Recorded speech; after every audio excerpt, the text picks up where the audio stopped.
bishaan kun nu dhufe. Bishaan kana dheebuullee hin qabnu miti.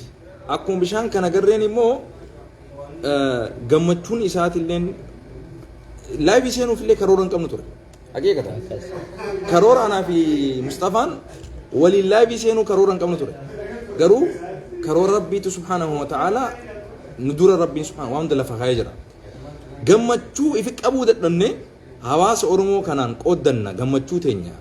Isaanis waan kana itti hirmaatanii abbicha waan kana itti yaadee fedhu qabeenya keessaa haa qabaatu. Fedhu hin qabaatiin arraan tana namni waan kana bitatu faranjiin hogguu alaabaa Oromoo kana mallattoo Oromoo arma Oromoon itti beekamtu kana akka Awurooppaattis haa ta'u akka Ameerikaattis haa ta'u akka Afrikaattis haa ta'u Oromoon alaabaan isin beekamaa jirtuun alaabaa lamaan kana waan biraan qabnu jiraan. Mallattoo kana gisee argee namni maali alaabaan tun jee waa gaafata. Gaafii dhufa. Alaabaa tana Google godhuu mala.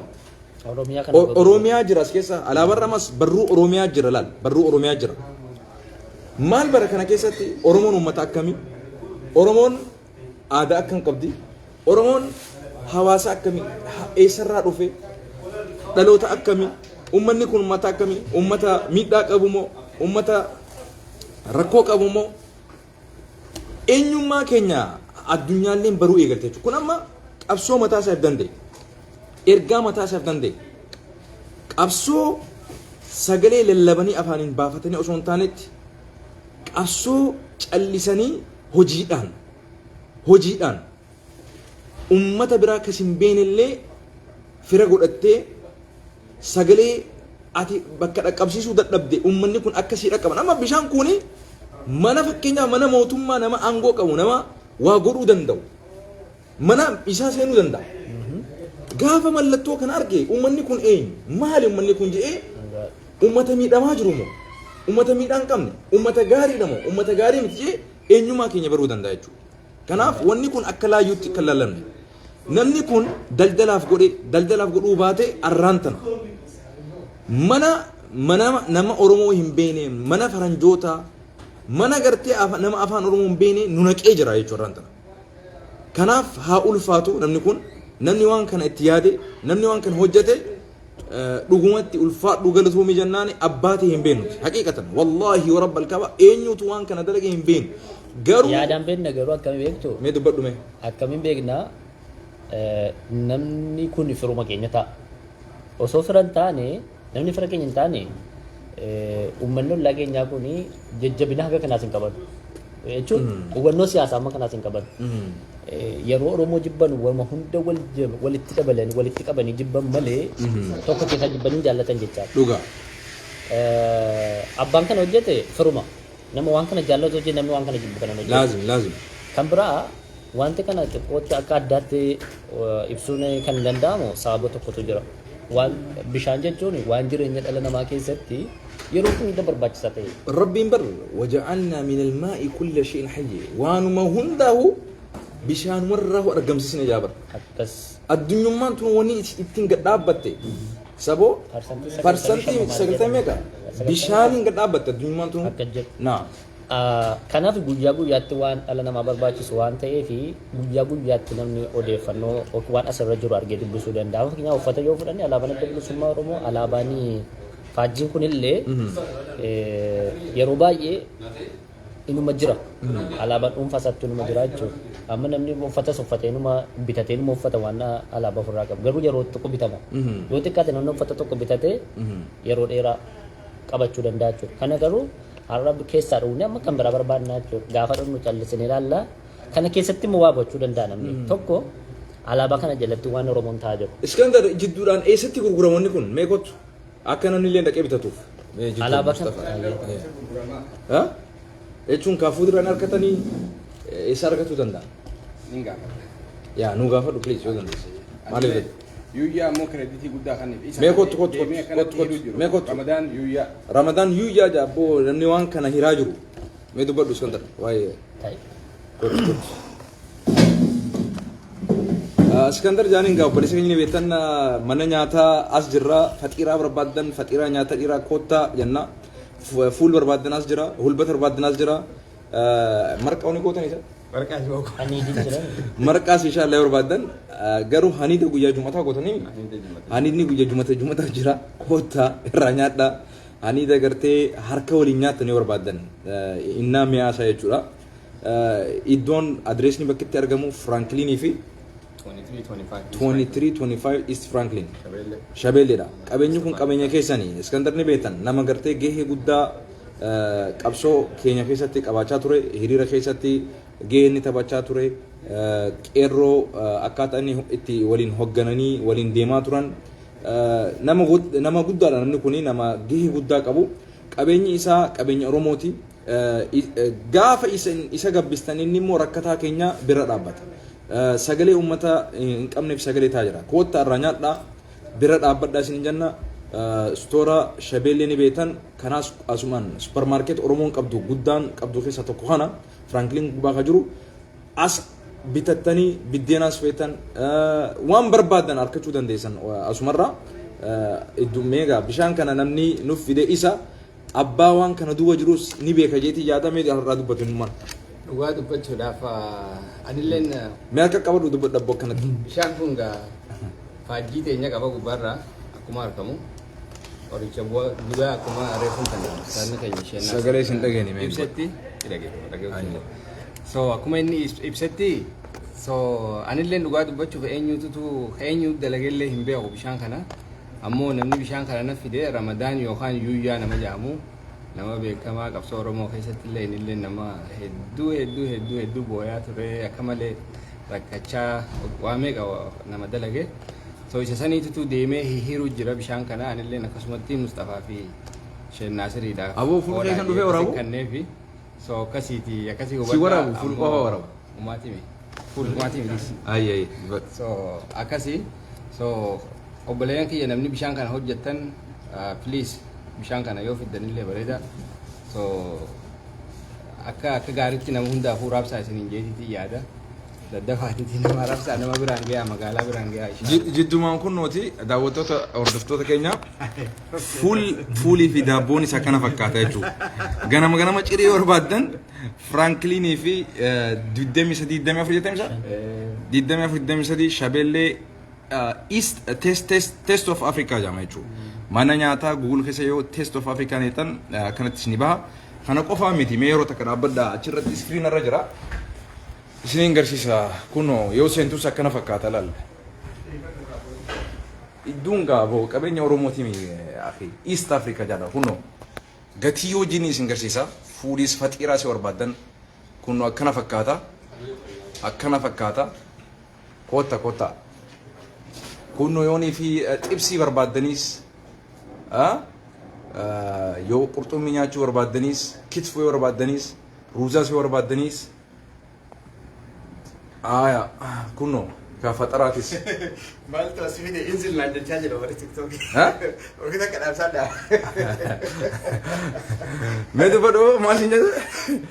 Warri TikTokii ka inzil naan jechaa jirtu. Maaltu as fide isin yaani? Maaltu as fide isin jira warri TikTokii. Haay mana isaa dhufne baleesoo maaltu as fide maal jechuudha? Kalaas bakka inzil godheeti jira. Sheekamaa lakka maali? Okay. Akkana gaa koottaa irraa nyaadhaa irraa dhugaa isin jenna. Onlineiis yoo order gootan I think bakka jirtanitti eenyu geessaaf warra Uberii fi GrabHub'ii. Uberii fi GrabHub'ii isin geessa jechuudha. Bilbila keessan yoo order godhuu barbaadan. Bilbilli keenya 612-208-1207. Wayii keetii kun dukkaanaatti miti? Kan stooraati. Eegaa wada kee kan itee wada. Taste of Africa 2325 East Franklin. Akkuma agartan gaa'unnoo qorichi budaa duuba isaatillee jira. Mees qabi woo bakkaan an deemu moo jira kun akkasi kunno perfect akkasi qabu mallattoo keenya akkana fakkaata restorantiini anaa fi Mustafaan as turre aye Mustafa maal jetta be Amma dubbiin kun egaa dubbii itoo dubbannu dubbiin gidduutti iskuun dhufe. Egaa gidduuttis advertise goone dhaadhii isaa goona. Amma egaa advertise goone amma gara dhimma keessa deemna. Akkas. Alaabaa kana Oromoon maaliif jaallatamu? Ani gaaffii siin gaafadhaa jiru. Eegaa. Oromoon maaliif alaabaa kana jaallatu? Eenyummaa isaati egaa. Kuni mallattoo diddaa gabrummaati. Mallattoo ani akka nama tokkotti nama ta'ee haa jiraadhu. Mirga namaa saamee osoo hin taane mirgi kiyya haa kabajamu. Ani nama miidhame. Mallattoon kuni mallattoo ani namaa ol jiraadha jechuu osoo hin taanetti namaa waliin walqixxummaadhaan mirga namni qabu akka namummaatti qabaadhee biyya kiyyatti lafa kiyyarratti abbaa ta'ee haa jiraadhu ergamtuu ta'ee hin jiraatiniiti. Naam dubbadhu. Akkasii Ammas mallattoo nageemmaati. alaabaa kana jalatti gaa akkuma sila jenne lubbuu nama hedduutu darbee hayyuu meeqatas keessa jalatti dhabamee qeerroon daa'imni namni Oromoo ta'e kallattii adda addaatiin as jalatti nama baay'ee lubbuu isaa dhabne jechuudha. Nama baay'ee achi buutee dhabne jechaadha. Gaafa alaabaa kana argu namni kana yaadata. Gabrummaa sana yaadata. Gabrummaa kan durii qofa osoo hin taane ka ammaallee jechuudha. Ammallee alaabaa kana jalatti nama meeqa wareegamaa jira. Alaabaa kana jalatti dhiiga baay'ee dhangala'aa jira jechuudha. Lubbuu namaa, lubbuu gootota hedduutas jalatti dhangala'aa jira jechuudha. Kaayyoon alaabaa kanaa maalimi? Egaa kaayyoon nuti alaabaaf duuna moo ergaan inni qabu maali? Amma laala namni gadi beektaa ammas mara taa'ee isin boo uummata ol aantummaa saba tokkoo lallistanii amantiitti kun dhoowwaadha haraa maal jaafa garii namaa dubbiin hin galle beektaa garii namaa alaabuma kana yoo argu ka danfuu jira ka waan biraa hidhatu jira ka summii dubbatu jira jechuudha. Kanallee wal qabsiisi mee irraa dubbadhu. Alaabaan waan namni jaallatuu fi akkuma beekamu hiika mataasaa ni qaba. Hiika mataasaa osoo qabaatu akka keenyatti gaafa deebinee ilaallu maaliif namni alaabaa kana jaallata gaaffii mansin gaafa dirraa yoo nuuf kootii deebiitti kenne tokko nuti akka Oromootti nama dhiibnee osoo hin taane uuma keenyaaf kan yeroo baay'ee gidirfamu. Namni kan amma dhiigni isaatti dhangala'uufis ka du'uufis ka ajjeefa ka biyya ari'amuufis uuma isaatiif lafa isaarra nagaadhaan mirgi isaa kabajamee fi qabeenyi isaa ofii isaatii maaneej ofii isaatii godhee saba fedhee wajjinillee maal amma nuti biyya ormaa kana keessaa seera biyya kanaa kabajne seera biyya isaanii kabajne gibira kaffallee jiraachaa hojjenne jechuudha. Sabni biraa sabbaan fedhe akkuma kanatti akka nu wajjin jiraatu akeeka. Kaayyoon alaabaa kana jala jiru jechuudha. Gaafa galma ga'e kaayyoon alaabaa kana jala jiru. Ammoo wanni kun amantiirraa illee walitti hin dhufu. Nuti yookiin immoo amantiin tokko qabatee amantii tokko dhiisaa otoo ka Oromooti. Ka Oromoo walii galaatee jechaadha. Malee qabeenya keenya. Just mallattoo itti namni beeku jechuudha. Mallattoo itti namni beeku. Addunyaa tana keessatti namni tokko waan ittiin beekamu qaba. Poolisa gizee gartee uffata qaba. Mallattoo poolisummaa isaa calaqqisu qaba. Yoo naannummaa addunyaa tana keessa sabaa sablammootaa fi biyya hedduutu jira. Minisootummaan qoftinuu Minisootaa nama keessa jiru tun akka Ameerikaatti alaabaa kana qabdi. Ameerikaan alaabaa kana qabdi. Minisootaan immoo alaabaan itti beekamtu kana laala. Kun amma alaabaa gudditti Ameerikaati. Minisootaan immoo alaabaa ittiin beekamtu mataa isii mallattoo mataa isii qabdi. Kan hubadhaa. Maal jechuudha kana jechuun Minisootaan osoo alaabaan Ameerikaa guddoon tun jirtu akka Minisootaatti kana qabaachuun waa sadii qabu jechuudha. Daangaa qabu. Akkasi. Mootummaa mataa isaanii qabu. Akkasi. Amma silumaa bulchiinsa mataa isaanii qaban. Bulchiinsa mataa isaanii qaban. Akkasi. Amma gaafa keenyattis gaafa deemnu gaafa alaabaa kana qabaanne biyya mataa keenyaa qabna tokko. Akkasi. Mootummaa mataa keenyaa qabna. Akkasi. Lama daangaa mataa keenyaa qabna. Akkasi. Gaafa kana hunda qabaanne alaabaan kun biyya sana irratti fannifamtee gaafa sana gaa tarii akkuma ammaa kana namni mormus hin nama mukaa gaafa sana dimookiraasiidha biyyi. No, nuti nama mormurraa rakkoo hin qabnu nuti. Gaafa sana achiin nu haa ga'u iyyuu. Haa mormu. Inumaa bar mormuun sadarkaa namni guddina keenyaatutu akka inni mormu godhe bara. Gabaabatti wanni jechuu barbaannu jarana alaabaan kuni ol aantummaa uummata Oromoo barbaadu osoo hin taane mirgi keenya haa kabajamuuti. Mirgi namoomaa, mirgi abbaa lafummaa, mirgi waan nuti gartee akka amantiitti isaa ta'u, akka sabatti isaa ta'u, akka aadaa keenyatti isaa ta'u waan nu fakkaata, waan nu mala haqa keenya irratti murteeffannee haa jiraannu, haa nuuf kabajamuuti. Nuti alaabaaf hin jiraannu, alaabaaf hin duunu. Alaabaan bakka nu buuti malee nuti alaabaa bakka hin buunu. Noosa lal alaabaan bakka nu buuti malee nuti alaabaa bakka hin buunu. Kana hubadha akka gaariitti. Yeroo gargarii dogoggora guddaatu asitti argama. Alaabaatu bakka hin bu'u malee nuti alaabaa bakka buunee alaabaaf hin wareegamnu. Alaabaan kaayyoo isiin ergaa isiin qabduutu jira.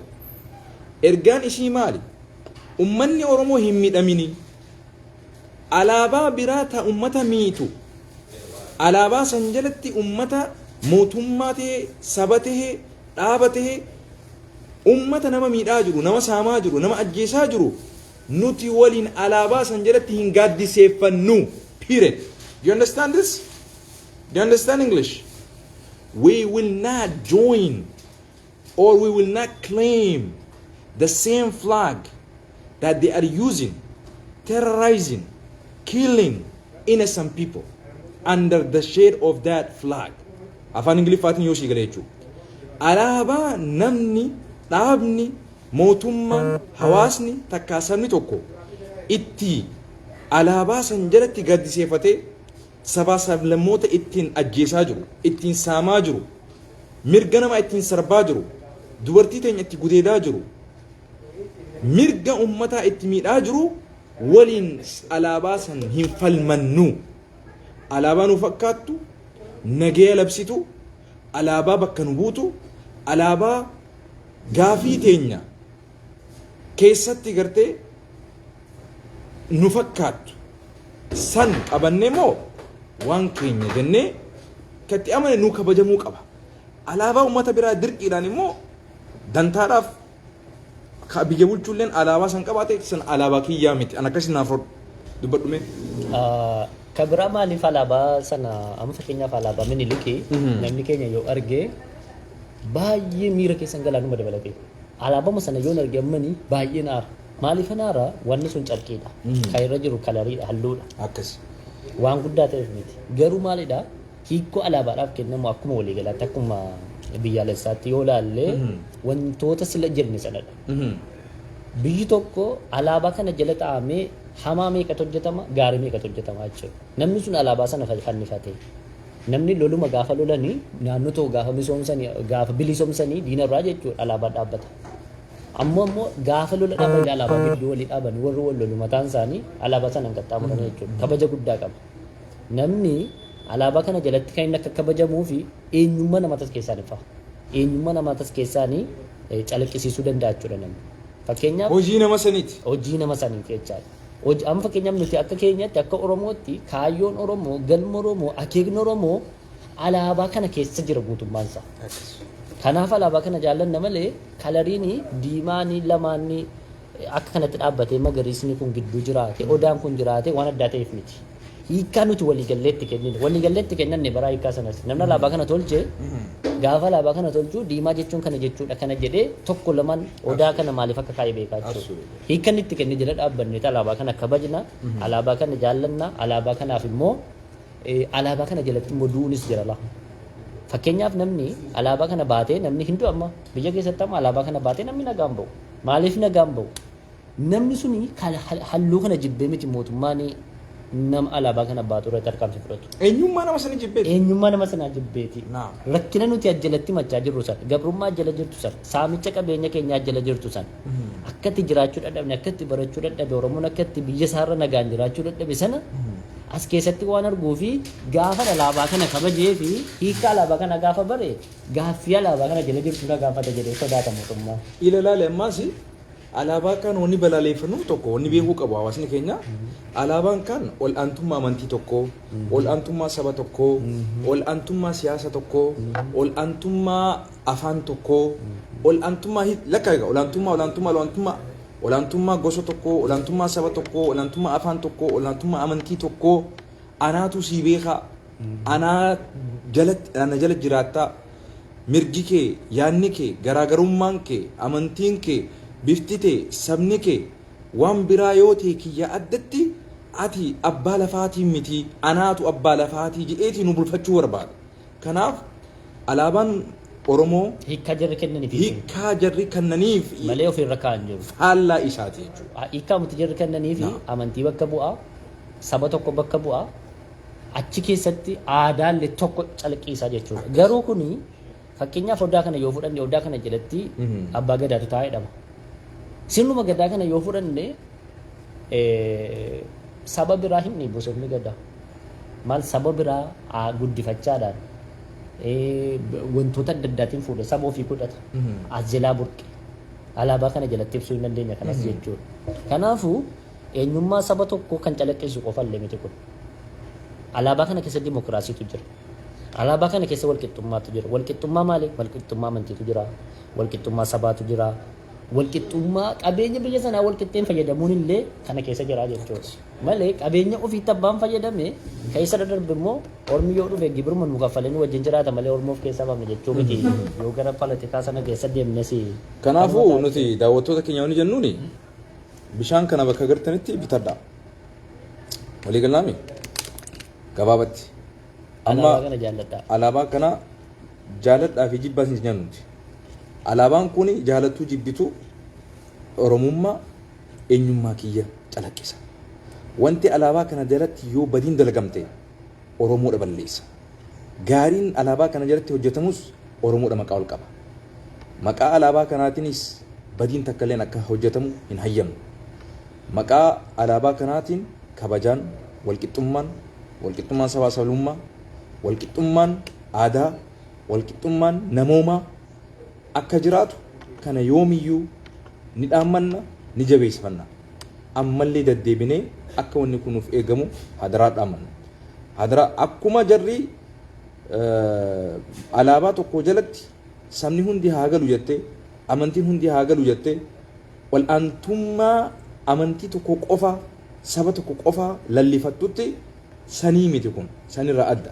Kanaasuma irratti xumurraa katti deebinu immoo waan dhiyoo tana ajandaa nu tahee followeraa fi hordoftoota jedhamu tokko ni beekama.